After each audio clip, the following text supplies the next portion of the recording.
오늘 함께 보실 하나님의 말씀은 에스겔 26장입니다. 말씀 봉독은 15절에서 18절까지 하겠습니다.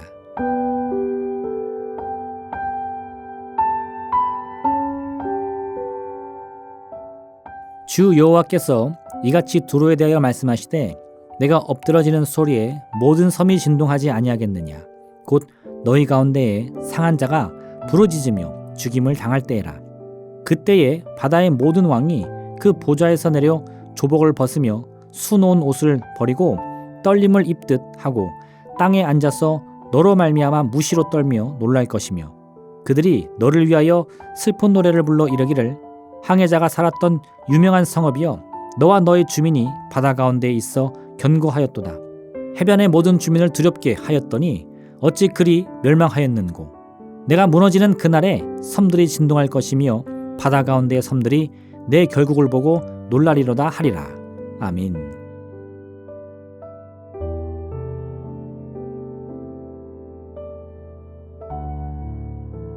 에스겔 26장은 두로에 관한 심판 메시지입니다. 두로는 오늘날 레바논에 속한 항구 도시입니다. 두로는 에스겔 당시에도 해상무역을 통해서 큰 돈을 벌고 이를 바탕으로 높은 기술력을 유지하는 지중해 강자였습니다.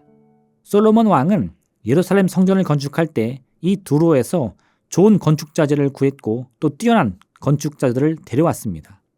그 이후 두로는 오랜 시간 이스라엘과 좋은 관계를 유지하고 있었습니다. 그런데 사실 두로는 이스라엘의 발전과 성장을 좋게 여기지 않았습니다. 이스라엘이 성장할수록 두로에게는 강력한 경쟁 상대가 나타나는 것을 의미했기 때문입니다. 그래서 두로는 이스라엘과 유다의 멸망을 바라보면서 이를 안타깝게 여기기보다는 아주 만족스러운 일로 여겼습니다. 하지만 이러한 두로도 바벨론의 공격 앞에서 유다와 똑같은 운명을 맞이하게 될 것이었습니다. 비단 그들이 유다의 멸망을 기뻐한 것도 그 이유 중 하나이지만 또한 이는 세상에 영원한 권세가 설 수 없다는 하나의 암시이기도 합니다. 사람들은 경쟁자가 실패하여 쓰러질 때면 이를 자신의 기회로 여깁니다. 그리고 이 기회를 잡아 경쟁자를 위로하기보다는 그의 실패를 이용하여 더 큰 성공의 발판으로 삼기 마련입니다. 그러나 이러한 방법으로 아무리 큰 성공을 이룬다 하더라도 결국 자기 자신도 작은 실수 하나로 넘어지고 쓰러질 수 있음을 깨달아야 합니다. 선인은 마치 한 가게에 단골이 되면 주인이 물건을 살 때마다 적립해주는 일종의 적립금과 같습니다. 이 적립금은 현금의 개념과 같이 물건을 살 때 가지고 있는 양만큼 지불할 수 있습니다. 하지만 이런 적립금은 현금과는 또한 다르게 모든 가게나 시장에서 사용할 수는 없습니다. 특별하게 정해진 곳에서 또한 특별하게 정해진 방법으로만 사용할 수가 있습니다. 그래서 때로 사람들은 이 적립금이 아무런 소용이 없다고 생각하기도 합니다. 막상 적립금으로 물건을 사려고 하면 이런저런 조건에 걸려서 사용할 수 없거나 아주 일부만 사용할 수 있을 뿐이기 때문입니다. 하지만 어떤 경우에는 자신도 모르는 사이에 차곡차곡 쌓인 적립금이 아주 큰 도움이 되는 경우가 있습니다. 정말 가지고 싶기는 하지만 선뜻 구입하자니 가격이 너무 비싸서 망설이고 있는데 그 가게의 점원이 지금 쌓여있는 적립금이 많이 있으니 이번 기회에 구입해보라는 권하는 말을 들을 때면 참으로 절호의 기회가 찾아온 느낌인 것입니다. 우리가 다른 사람들에게 베푸는 친절과 선한 손길은 바로 이런 적립금과 같습니다. 평소에는 우리가 아무리 사람들을 도와주고 위로해 주어도 우리의 수고와 노력이 어떤 대가를 우리에게 가져다 주는지 알 수가 없습니다. 오히려 그와 반대로 세상은 우리의 선한 마음을 이용하여 내 마음과 물질을 점점 더 착취하는 것처럼 느껴지기도 합니다. 하지만 이런 마음의 어려움 속에서도 멈추지 않고 계속해서 선한 마음을 품고 누구를 만나든 친절을 베풀다 보면 나도 모르는 사이에 쌓인 적립금과 같이 나에게 아주 큰 도움을 주는 경우가 있습니다. 바로 우리 자신이 문제와 어려움을 당하는 바로 그 순간인 것입니다.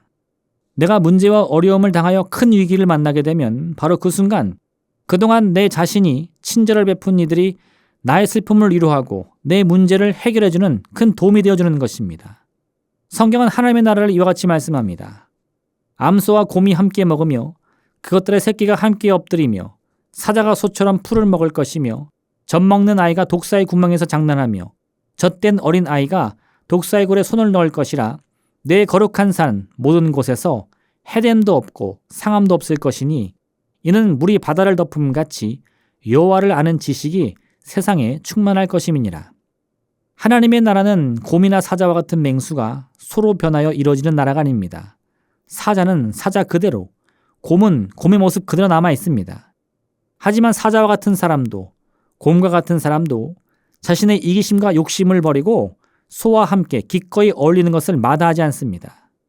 또한 뱀은 어린아이의 장난으로 성을 내며 독을 뿜는 것이 아니라 아이의 장난을 그대로 받아주면서 함께 즐거운 시간을 보내기로 다짐하는 것입니다. 이러한 모습은 하나님을 아는 지식이 충만한 사람들을 통해서 이루어집니다. 하나님을 아는 사람들, 즉 하나님의 뜻을 알고 그 뜻을 행하기로 다짐한 사람들이 함께 모인다면 바로 그것이 하나님의 나라가 되는 것입니다.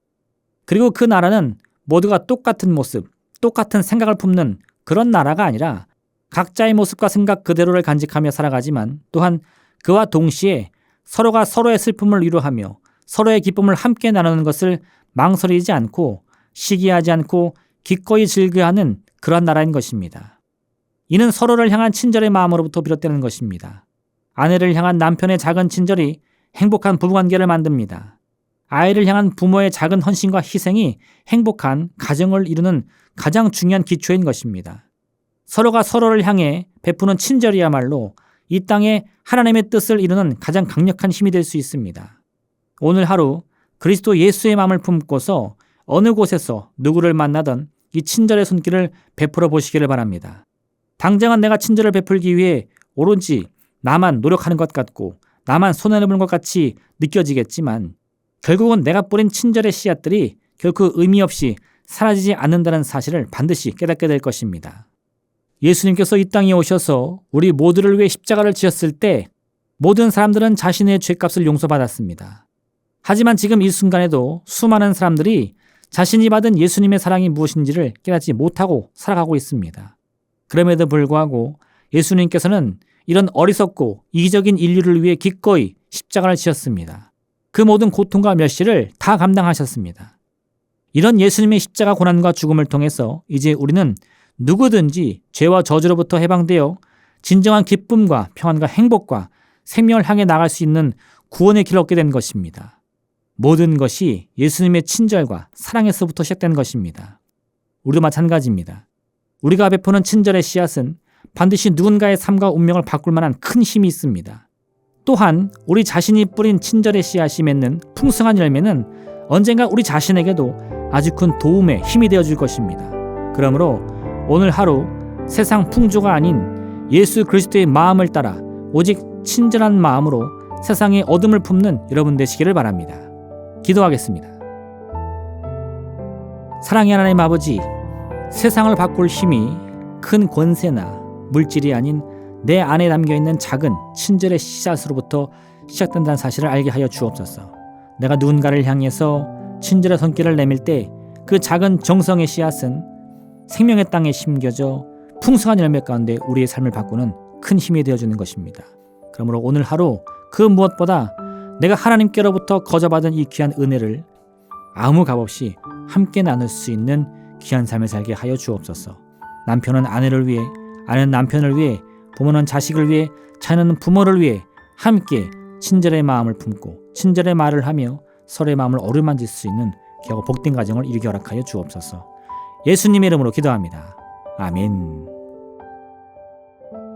하늘에 계신 우리 아버지, 아버지의 이름을 거룩하게 하시며 아버지의 나라가 오게 하시며 아버지의 뜻이 하늘에서와 같이 땅에서도 이루어지게 하소서.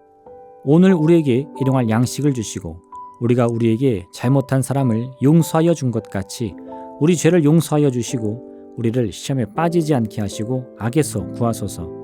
나라와 권능과 영광이 영원히 아버지의 것입니다. 아멘.